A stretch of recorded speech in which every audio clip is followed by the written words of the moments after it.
পূর্বাজ লাইফস্টাইলের নতুন আর একটা ব্লগ শুরু করছি। আপনাদের সবাইকে স্বাগত জানিয়ে আশা করি আপনারা সবাই ভালো আছেন।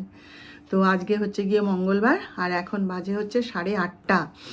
তো আমার ঘরে এই সবাই ঘুম থেকে উঠলো, জানেন কালকে অনেক রাত অবধি আমরা জেগেছিলাম। তো ডাক্তার সাহেব বলছেন, বলে যে আমি বিছানা তুলে দিচ্ছি, তুমি যাও তোমার চাটা খাও, যা কাজকর্ম আছে করো। তো এই একটু গ্যাস ট্যাস পরিষ্কার করলাম, রান্নাঘরটা একটু ক্লিন করলাম, করে এক কাপ চা খেয়ে এসে আমি বলি ঠিক আছে তাহলে কাজকর্ম শুরু করার আগে জলখাবার বানাবো। তো ওরা সবাই মুখ হাত ধুক, আমি ততক্ষণ একটুখানি কথা বলে নিই। কালকে অনেক রাত অবধি ছেলের সাথে বসে বসে ওই হাঁটু ট্রান্সপ্লান্টেশনের বিভিন্ন কেস দেখলাম, জানেন। আমি শুয়েই পড়ছিলাম, যিশু আমাকে ডাকলো, বলে ওমা দেখবে এসো। সারাদিন তো এ নিয়েই আলোচনা হচ্ছে না, আর একটা করে কথা শুনছি আর আমি শুধু নিজের হাঁটুতে হাত বুলাই। হ্যাঁ, তারপরে যিশু বলছে চলে এসো দেখবে এসো, আমি দেখছি তুমিও দেখো বসে। বলতে ছেলের পাশে বসেই পড়লাম, জানেন। রাত্রি 2টো অবধি ওই বিভিন্ন কেস দেখলাম। যিশু আমাকে দেখাচ্ছে, এই দেখো এইভাবে অপারেশন হয়েছে, এইরকমভাবে সে চলে ফিরে বেড়াচ্ছে, দেখো কেমন সুস্থ সুন্দর জীবন। আমি মনে মনে ভাবছি যে তাহলে এরা কি আমাকে কি সাহস যোগাচ্ছে?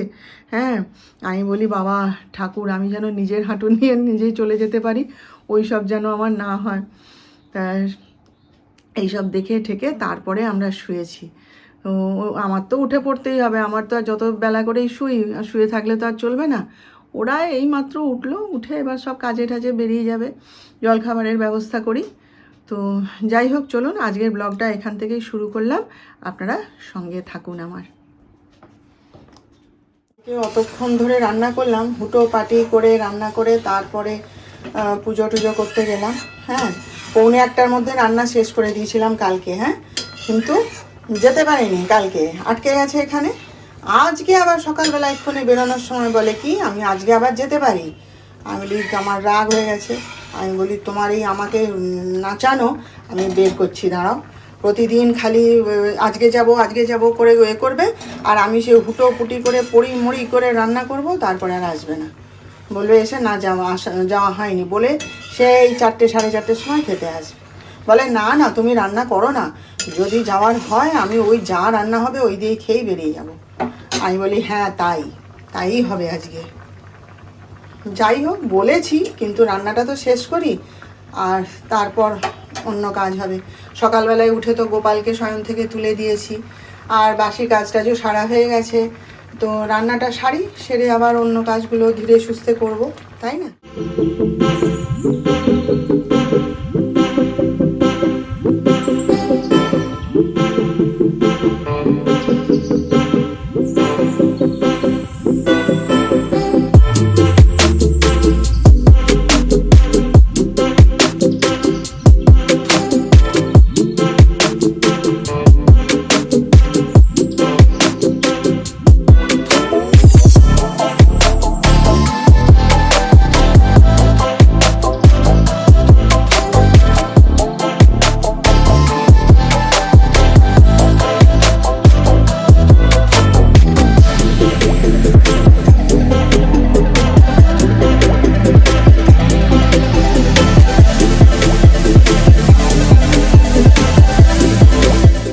করলাম একবার দেখিয়ে দিই। এই যে একটুখানি সেই পুঁই বীজ ছিল, সেইটা দিয়ে কফি ডাঁটা দিয়ে বেগুন শিম সব দিয়ে এই একটা চচ্চড়ি মতন বানিয়ে নিয়েছি। এটা হচ্ছে ফুলকপির তরকারি, আর এই হচ্ছে মটর ডাল, এই যে মটর ডাল, আর এখানে হচ্ছে ডিম সেদ্ধ, এটা হচ্ছে এই যে বিউলির ডালের বড়া করেছি, আর অনেক রান্না করেছি আজকে। এটা বাটা মাছ ভাজা, আর আমার এনার্জি নেই, ব্যাস এটা তো ভাত, ব্যাস এই হচ্ছে আজকে মেনু। বেলা তো ফুস করে কোথা দিয়ে সময় শেষ হয়ে যায় বলুন। কাজ তো আর শেষ হয় না, কাজ তো সেই একই রকম রয়েছে, তাই না? কিন্তু সময় এখন যাই হোক, বেলা এখন যাই হোক, ছোট বড় যাই হোক, তাই না?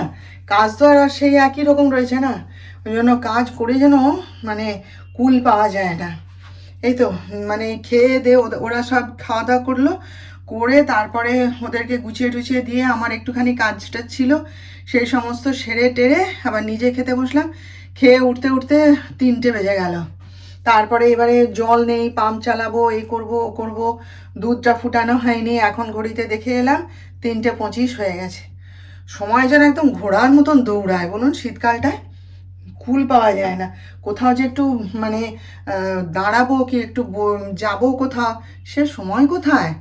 আর সকালবেলায় মা এসেছিলো আজকে, অনেকক্ষণ সোফায় বসে গল্প করলো। আমি, ডাক্তার সাহেব, মা সবাই মিলে বসে আড্ডা মারলাম, নাতির সাথেও গল্প করে গেল।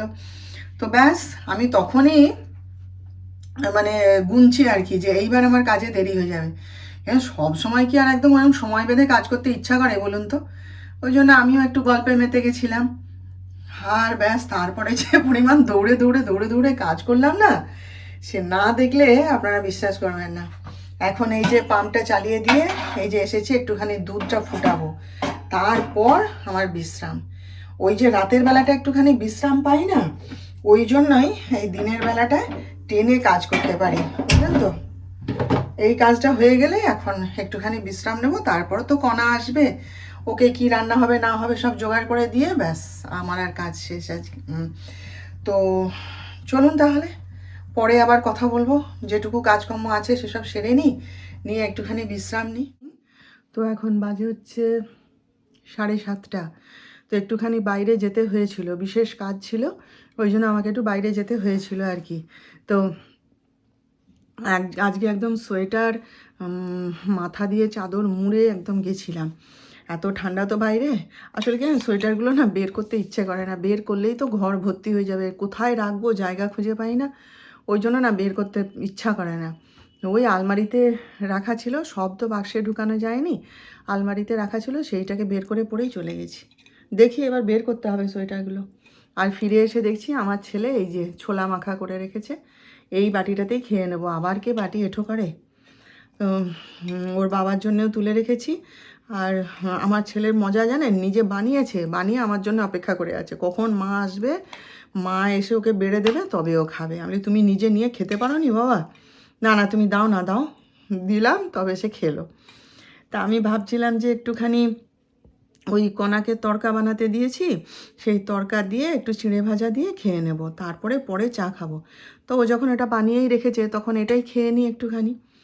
তো এই যে এটা নিয়ে বসেছি, এটা খেয়ে নিই, তারপরে কণা আসুক, এলে পরে ওর কাজ টাজ হয়ে গেলে পর তখন চা খাবো একটুখানি। তাহলে চলুন বন্ধুরা, আমরা এবার খাওয়া দাওয়া সারি, রাত তো অনেক হলো। তো আজকের মতন এখানেই রাখলাম, আবার আমাদের দেখা হবে নতুন ব্লগে। আপনারা ভালো থাকবেন, আর আমার আজকের ভিডিওটা ভালো লাগলে একটা লাইক, শেয়ার ও সাবস্ক্রাইব প্লিজ করে দেবেন।